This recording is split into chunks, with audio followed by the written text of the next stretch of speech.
Suamiku pewaris utama. Bab 69. Dengan Tuan Besar.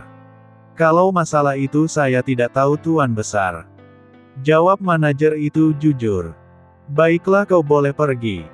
Respon Tuan Birawa cepat. Terima kasih Tuan Besar. Jawabnya sambil berlalu pergi.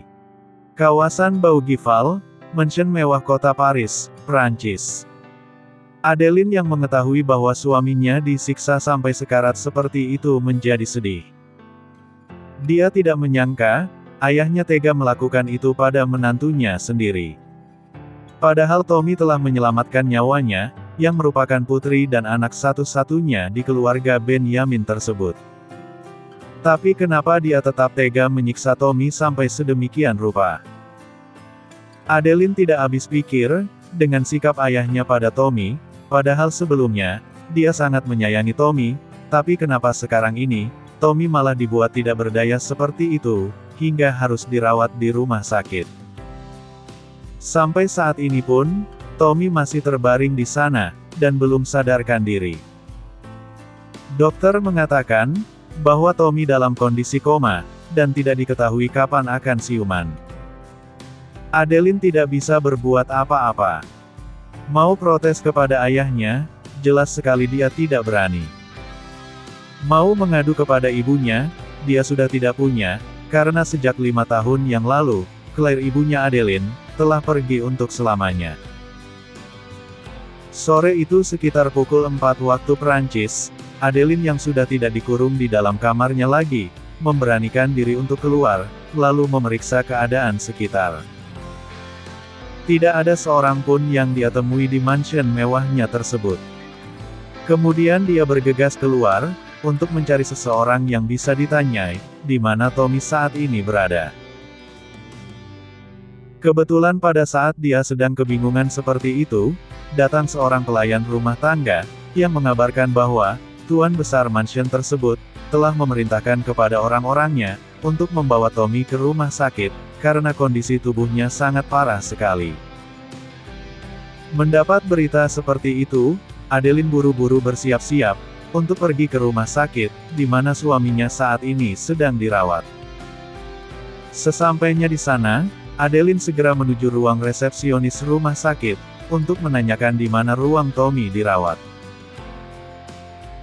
Tak lama kemudian, setelah mencari informasi di buku catatan, dan juga di komputer yang ada di depannya itu, perawat tersebut mengatakan, bahwa Tommy saat ini sedang dirawat di ruang VIP dan hanya dijaga oleh 2 orang bodyguard saja.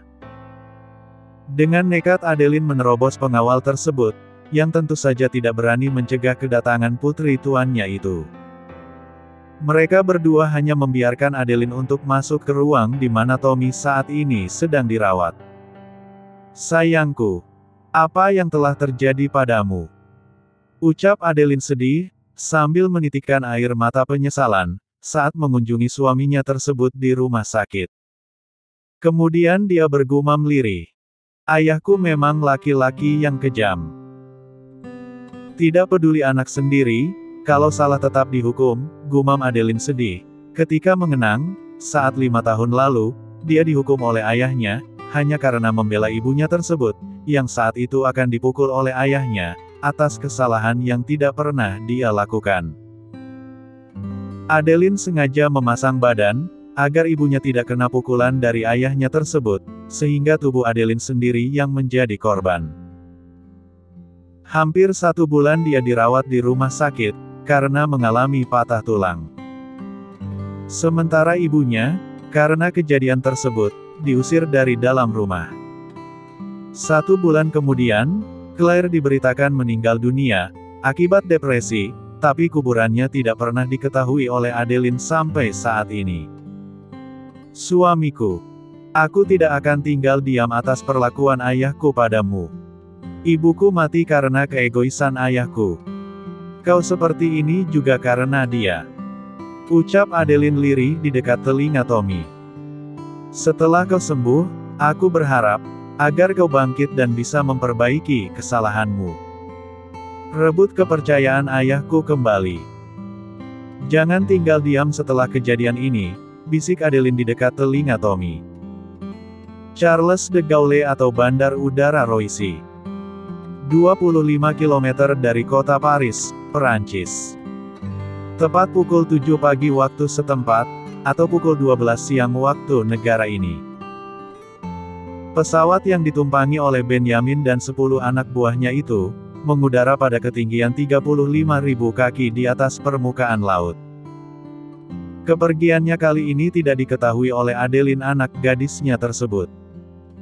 Dia pergi begitu saja tanpa terlebih dahulu melihat kondisi Tommy, yang sekarang sedang terbaring di rumah sakit. Yang dipentingkan oleh Benyamin saat ini adalah, harus cepat-cepat sampai ke kota Golden City, untuk bertemu dengan Tuan Birawa. Dan jika beruntung, bisa bertemu dengan sang legenda cyber itu. Karena menurutnya, menemui Tuan Birawa tersebut, jauh lebih penting dari sekedar melihat dan memastikan kondisi Tommy.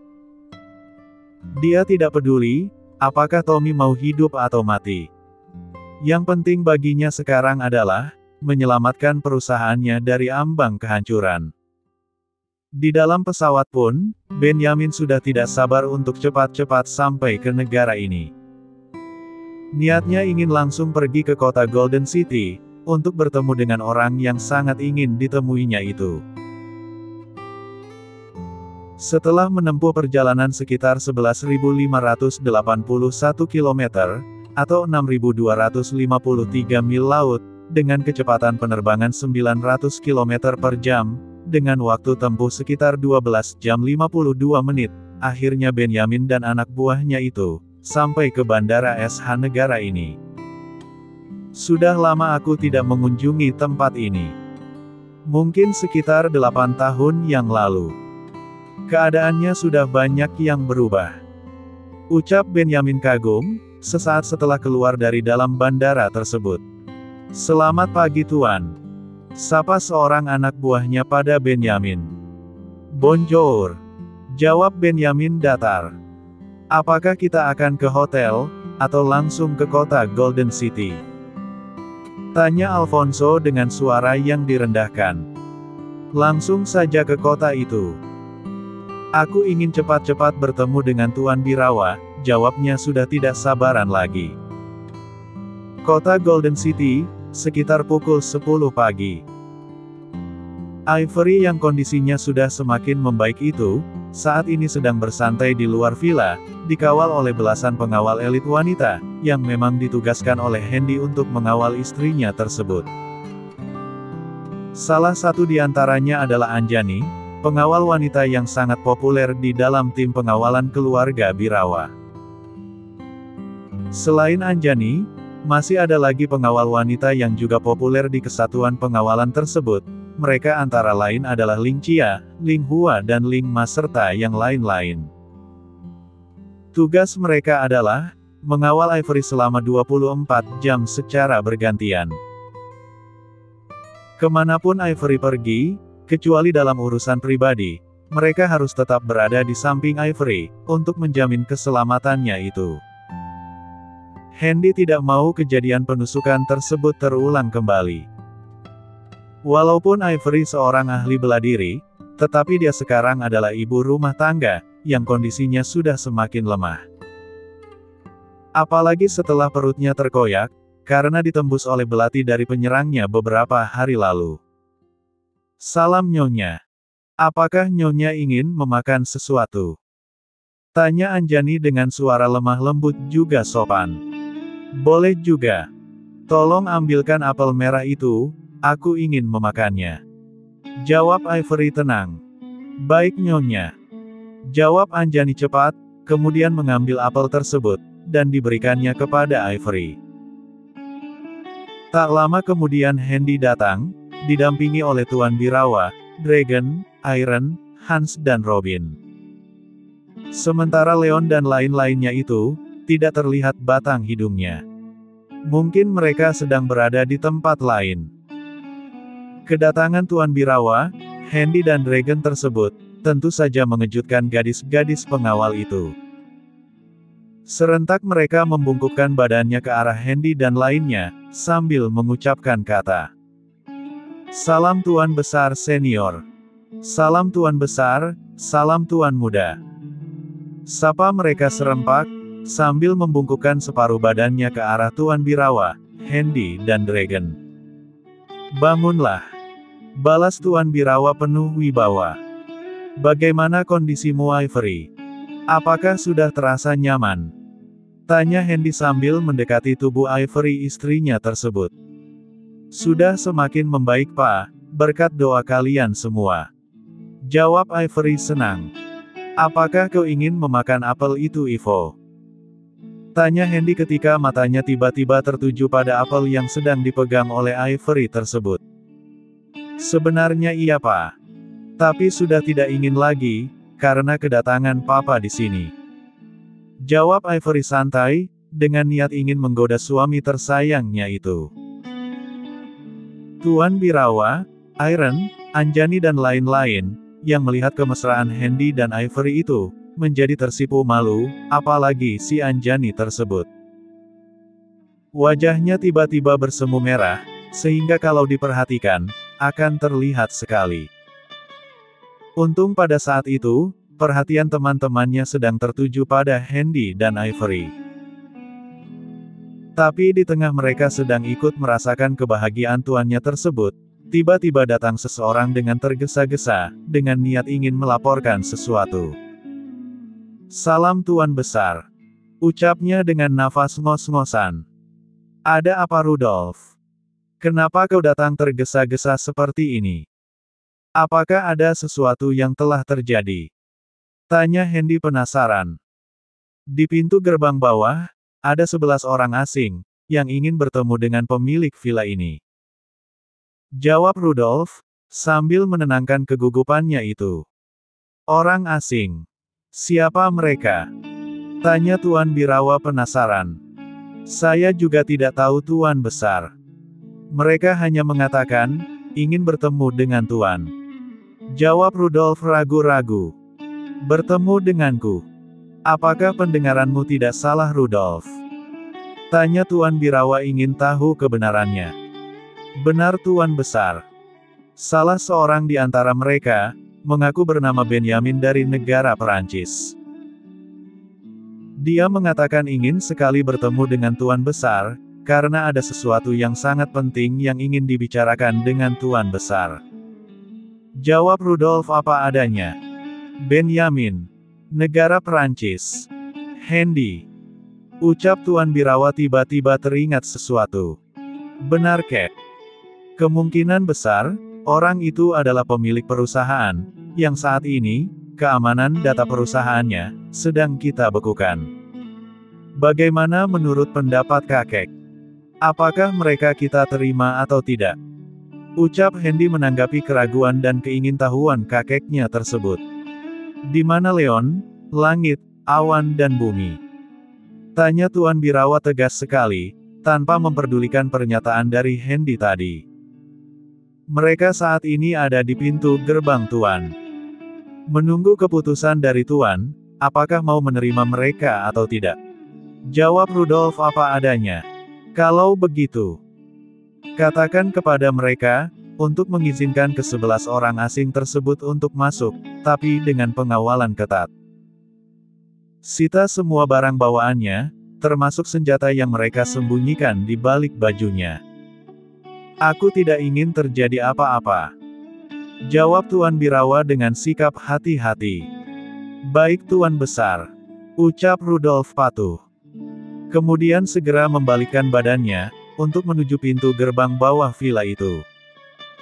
Sebaiknya kau masuk ke dalam Ivo. Tidak baik jika mereka melihatmu di sini. Ucap Handy memberi saran kepada istrinya tersebut. Baik Pak. Aku akan masuk ke dalam. Jawabnya patuh, kemudian mengajak para pengawalnya tersebut, untuk mengikutinya masuk ke dalam villa. 10 menit kemudian, Benjamin dan orang-orangnya sudah berada di dalam villa. Saat ini dia sedang duduk di sofa empuk nan mewah, di ruang tamu yang sangat luas itu. Sementara 10 anak buahnya tersebut, berdiri di belakang tuannya dalam keadaan siap siaga. Di hadapan Benjamin, duduk Tuan Birawa dan Handy. Sedangkan Iron dan anak buahnya yang lain tidak ikut duduk. Mereka berdiri di seluruh ruangan itu untuk berjaga-jaga. "Salam Tuan Birawa, Tuan," sapa Benyamin ramah, tapi ucapannya terhenti karena dia tidak mengenali Hendy. "Hendy Mahesa Birawa cucuku. Pemilik Birawa Group, villa dan kota ini," sambung Tuan Birawa cepat dalam bahasa Perancis juga. "Oh, maafkan aku yang tidak mengenali penguasa di sini," ucap Benyamin kaget, kemudian membungkukkan sedikit badannya ke arah Hendy. Hendy menyambut keramahan Benyamin itu, dengan sedikit membungkukkan badannya ke arah tamunya juga.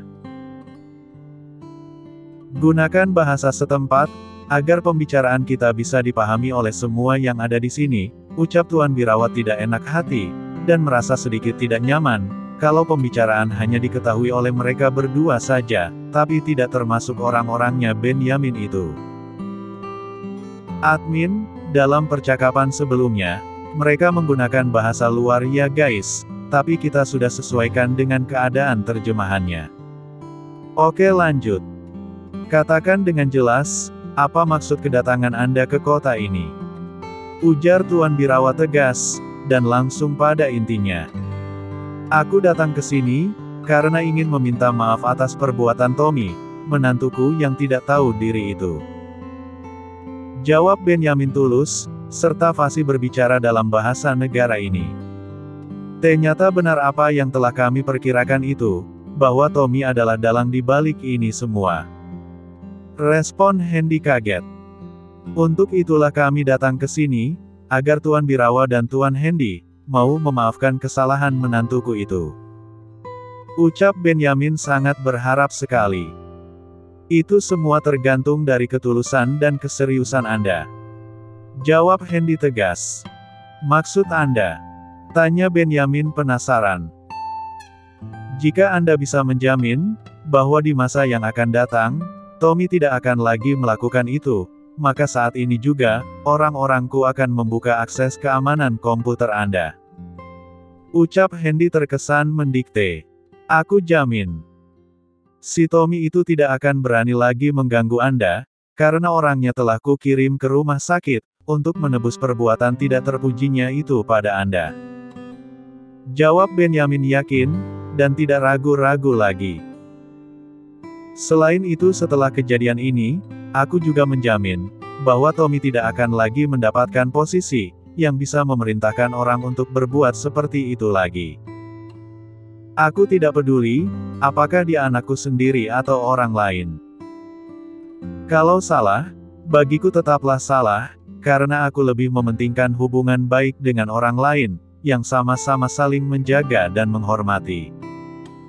Jadi aku mohon, bisalah kiranya Anda berdua, membuka kembali akses keamanan komputer kami, agar perusahaan yang kami miliki itu, bisa berjalan sebagaimana mestinya, dan tanpa was-was lagi," ujar Benyamin panjang lebar, dan sepertinya sangat tulus sekali.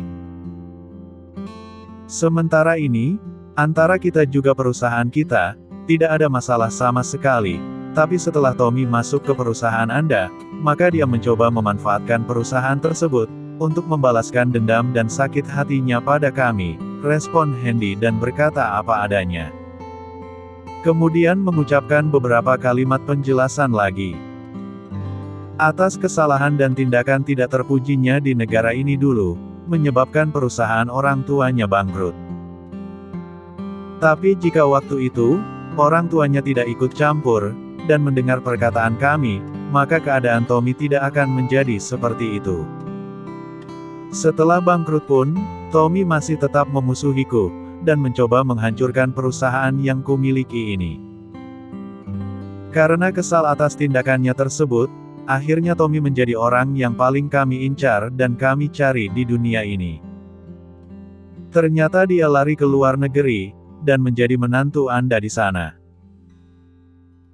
Beberapa tahun setelah dia bangkit, ternyata dia memanfaatkan kekayaan perusahaan Anda, untuk melawan kami kembali, dengan memerintahkan seseorang untuk membunuh istriku, dan hampir saja nyawanya tidak bisa terselamatkan.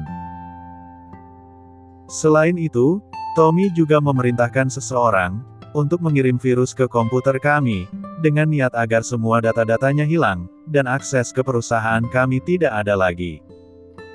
Sekali lagi itu hampir terjadi. Tapi kami sebagai pihak yang dirugikan, tentu saja tidak akan tinggal diam. Dengan segala upaya, kami berusaha untuk menetralkan serangan virus tersebut, tapi ternyata virus itu tidak bisa dihapus atau dihilangkan sama sekali. Beruntung pada saat itu, dan di saat-saat kritis, datang sang legenda cyber, yang ternyata adalah pencipta virus itu sendiri. Melalui tangannya lah, virus tersebut berhasil dijinakkan, bahkan dikirimkan kembali ke sistem pertahanan komputer Anda saat itu juga. Karena kami khawatir Tommy akan berbuat nekat, maka kami terpaksa memberi perintah, agar sang legenda tersebut membekukan sementara akses komputer Anda, dengan harapan agar pemiliknya menyadari semua kesalahannya itu.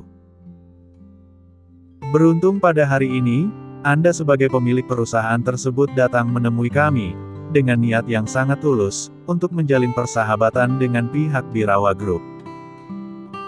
Karena kedatangan kalian dengan damai dan sangat tulus sekali, maka untuk kali ini, aku memaafkan Anda, tapi bukan menantu Anda. Dan bersedia untuk membuka akses komputer dan perusahaan Anda. Tapi jika lain kali kedapatan, bahwa orang-orang Anda mencoba untuk meretas sistem pertahanan komputer kami kembali, maka kami tidak akan segan-segan lagi untuk menghancurkan perusahaan Anda saat itu juga. Ucap Hendy panjang lebar, dalam memberikan alasan, kenapa dia melakukan itu, kemudian berkata lagi sebagai penegasan. Apakah Anda menerima persyaratan ini? Tanya Hendy tegas. Apapun persyaratannya, akan kami patuhi, asalkan Anda bersedia membuka akses ke sistem pertahanan komputer kami. Jawab Benyamin tanpa ragu-ragu lagi. Baiklah kalau begitu. Silakan Anda periksa handphone Anda, nanti kami akan kirimkan notifikasi, untuk membuka sistem pertahanan komputer Anda. Ucap Hendy sudah mulai bersikap lunak. Kalau begitu, kami ucapkan terima kasih, atas kebaikan Anda berdua. Respon Benyamin senang, kemudian melanjutkan perkataannya lagi. Sungguh kami tidak mengira, bahwa orang yang dimusuhi oleh menantuku itu, adalah orang baik. Tommy-nya saja yang berkelakuan tidak terpuji. Dari cerita Anda tadi, kami bisa menyimpulkan, bahwa Tommy sebenarnya adalah orang yang bermasalah di negara ini. Tapi karena kami tidak tahu awal mulanya, maka kami bersedia menikahkannya dengan putriku sendiri. Itu kulakukan karena dia telah menyelamatkan Adeline anakku tersebut, ketika musuh-musuhku mencoba untuk membunuhnya 3 tahun yang lalu. Tapi saat aku tahu bahwa Tommy telah bertindak melampaui wewenangnya di perusahaanku, yang mengakibatkan perusahaanku itu terancam bangkrut, maka aku sangat marah sekali. Tanpa pikir panjang dan tidak ragu-ragu lagi, aku memerintahkan kepada mereka ini, untuk menghajar Tommy tersebut, dan akhirnya ia dibawa ke rumah sakit. Jika tidak mengenang bahwa dia itu adalah suami dari anakku, juga ayah dari cucu perempuanku, maka saat itu juga, aku pastikan, tubuh Tommy akan hancur, dan nyawanya melayang saat itu juga. Ucap Benyamin geram, sambil mengepalkan kedua tinjunya erat-erat. Menurutku biarkan saja masalah itu berlalu, dan Anda tidak perlu khawatir lagi akan keselamatan perusahaan Anda, karena kami tidak berusaha untuk memasukinya. Kami hanya sekedar membekukan atau mengunci sistem pertahanan komputer Anda saja. Ucap Tuan Birawa menimpali pembicaraan antara Hendy dan Benyamin tersebut.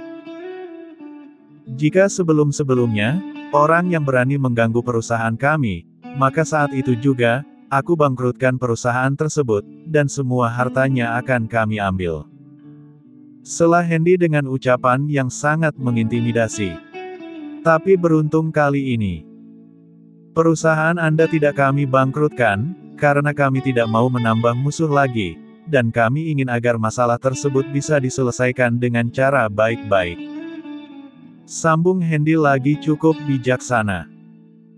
Dan bagusnya, Anda saat ini datang menemui kami, untuk meluruskan segala permasalahannya. Untuk itu, kami sebagai tuan rumah dari kota Golden City ini, menyambut kedatangan kalian semua di sini. Ucap Hendy mulai bersikap ramah, dan tidak ada lagi kesan sombong dan angkuh. Terima kasih Tuan Birawa. Terima kasih Tuan Hendy. Ternyata Anda sangat baik sekali.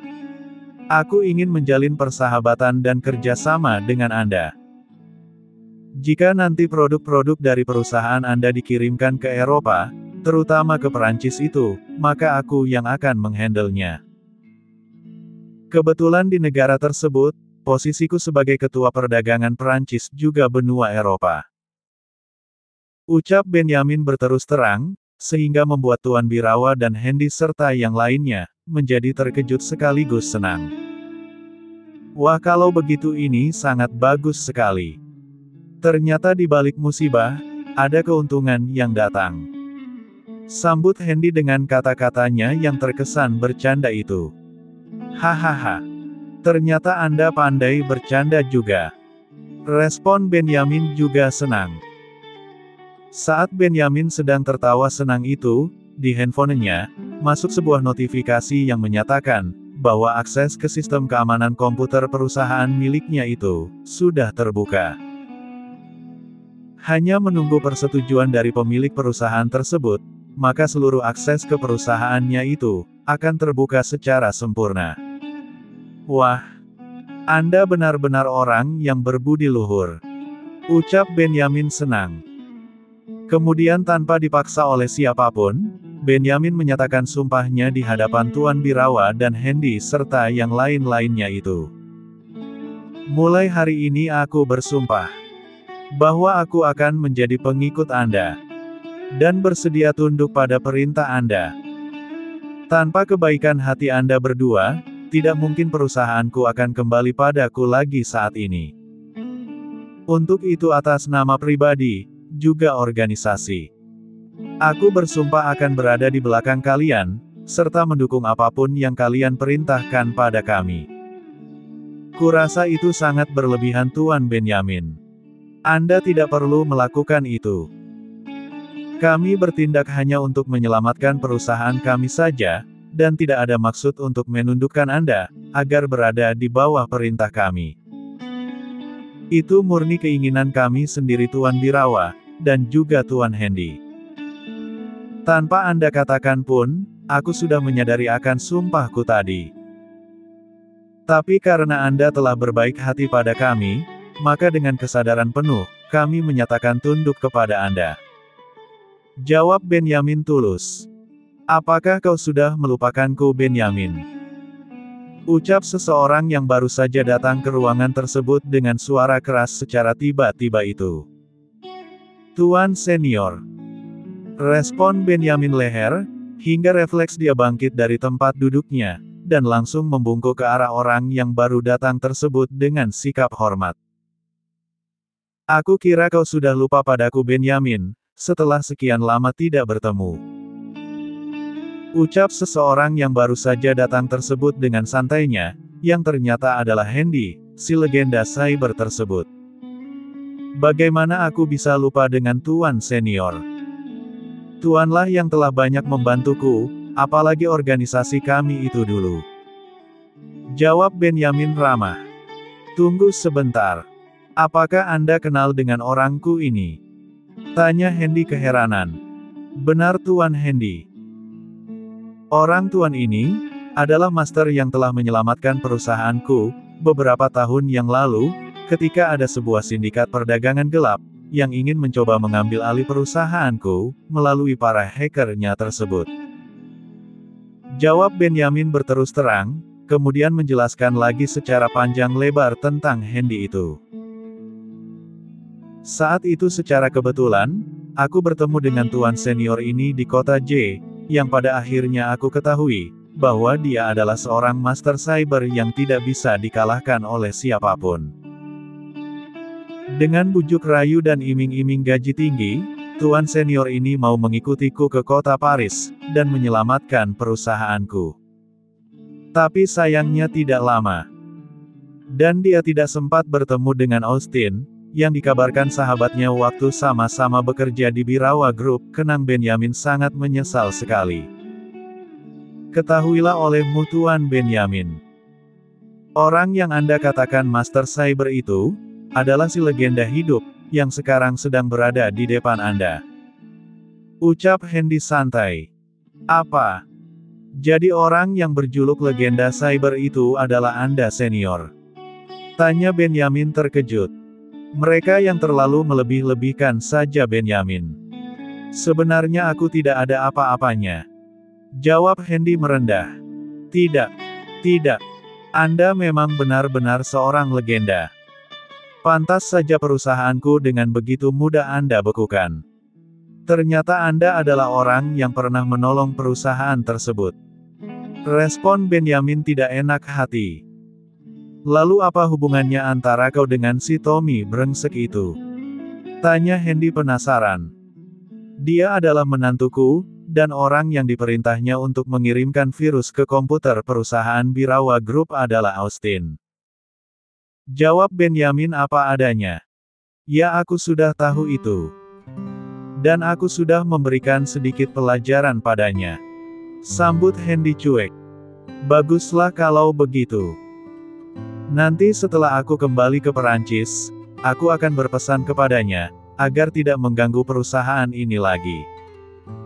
Ucap Benyamin dengan yakinnya. Ditambah lagi, tadi aku sudah berjanji, bahwa aku akan mengikuti Tuan Birawa dan Tuan Hendy, dan bersedia berada di bawah perintahnya. Sambungnya lagi mantap. Oh baguslah kalau begitu. Aku kira kau datang ke sini ingin menantang keluarga ini. Reaksi Hendy asal bicara saja. Kami mana berani senior. Berhadapan dengan Anda saja kami sudah kewalahan, apalagi berhadapan dengan seluruh kekuatan Tuan Hendy ini. Jawabnya malu-malu. Baguslah kalau begitu. Lalu apa rencanamu selanjutnya? Apakah kau akan kembali ke negaramu, setelah akses ke komputermu sudah dibuka? Tanya Hendy ingin tahu. Aku ingin tinggal beberapa hari lagi di kota ini, karena aku ingin melihat kemegahan yang ada di sini. Jawab Benyamin berkata jujur. Kalau begitu aku akan menemanimu selama di sini. Ucap Hendy menawarkan diri. Oh iya. Kenapa kau bisa-bisanya mempekerjakan Austin dan Tommy itu? Tanya Hendy tiba-tiba.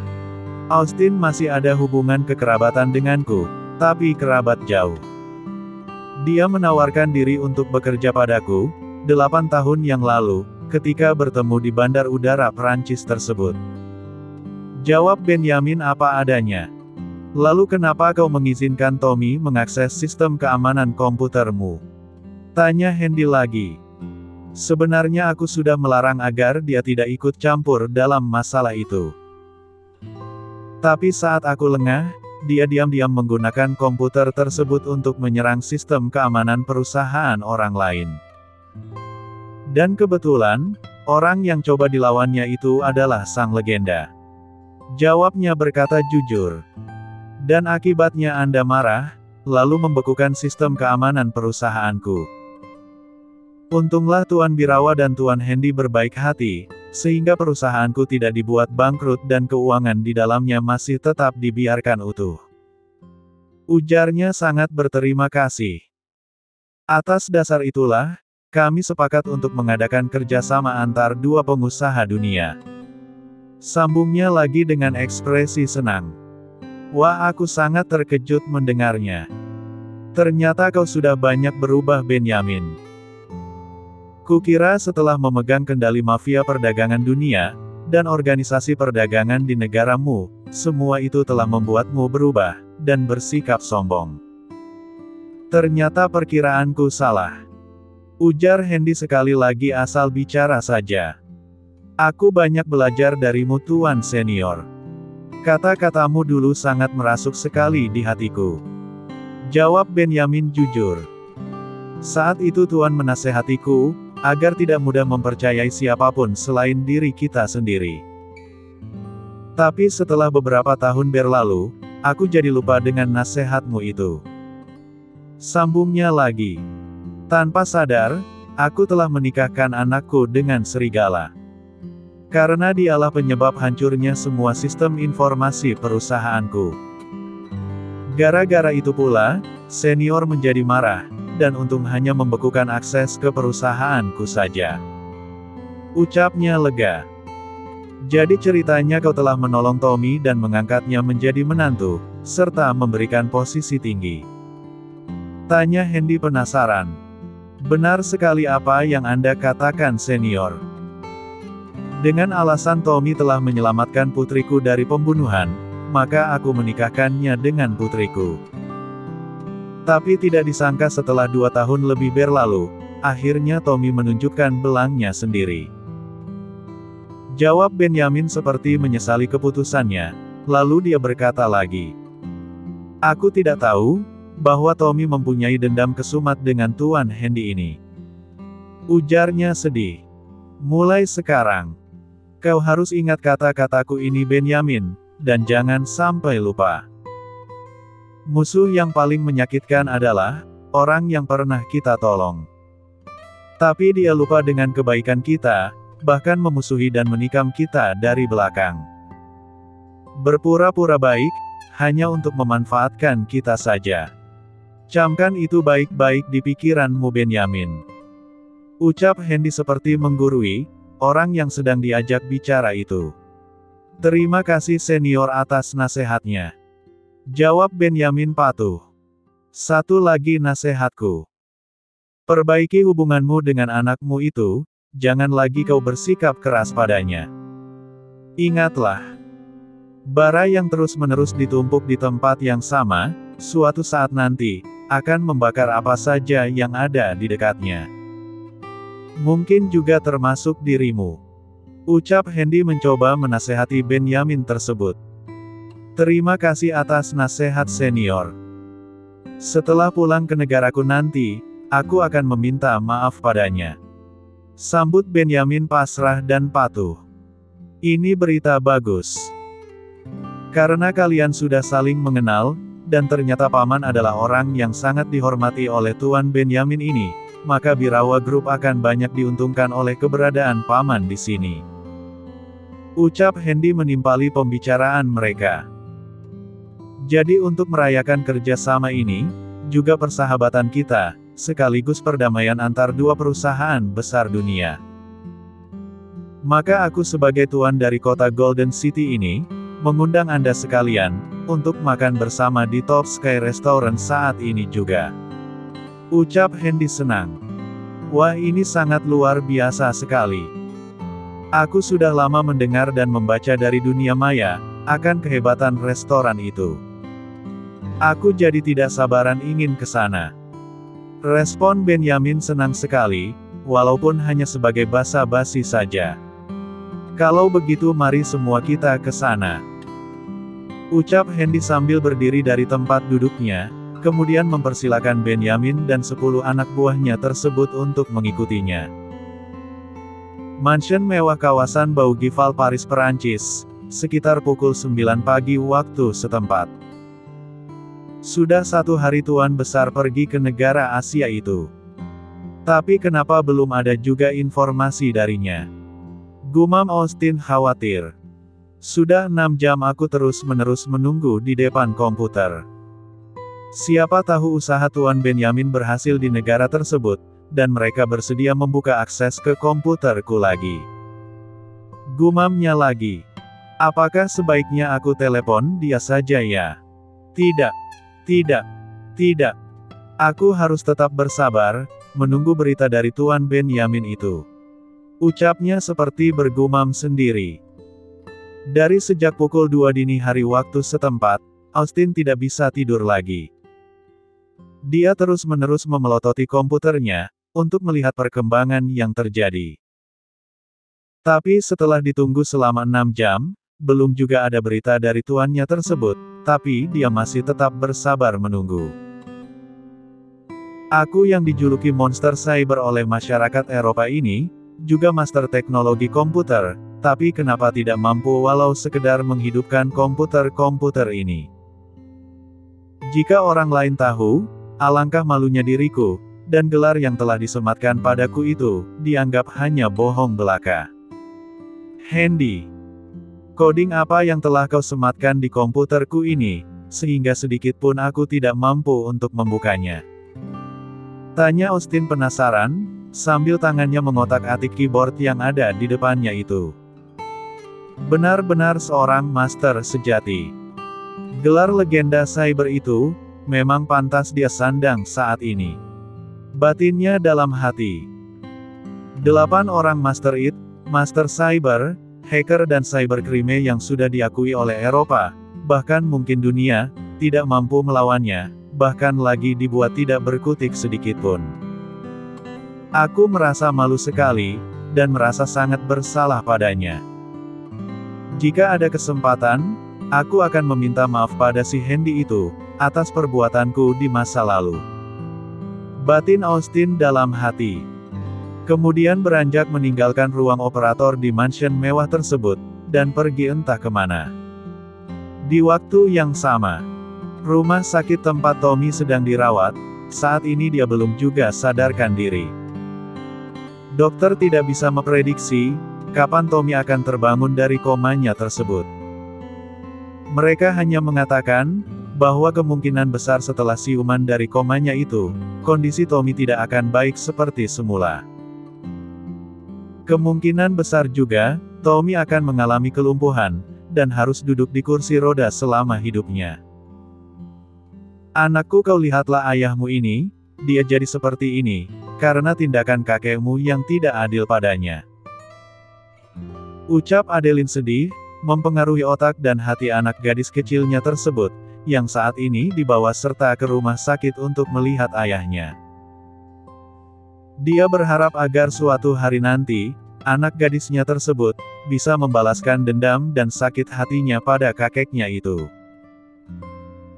Entah kenapa sejak Adeline kecil, dia tidak merasa nyaman berada di dekat ayahnya, karena sikap dan perlakuan ayahnya tersebut, seringkali tidak sesuai sebagai ayah dan anak.